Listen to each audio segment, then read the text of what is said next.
guys, and welcome back to a new quick and dirty inspo video from my side. And for the new ones on my channel, I will explain it very rough, because quick and dirty means I make a very short and quick tutorial for you, and it's also rough cutted to save time on my side, and inspo stands for inspiration for you, though in the end I make a very short tutorial for you within 2 minutes. And now don't waste too much time, let's start with my picture idea, and here you will find my materials and below my camera settings. And I think it's very simple today. My picture idea was because I was getting a package with this lovely Styrofoam material. It's a board with the thickness of 2 centimeters, and I think it's very cool to take pictures of it, because also the structure and macro will be very cool, and the edges are also easily breakable to get a cool and interesting edge effect.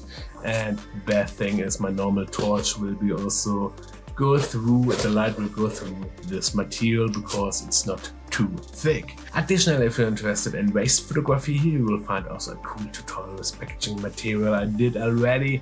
And now I think we can watch my results, and I wish you a good day, and we will see us in my next tutorial. Ciao!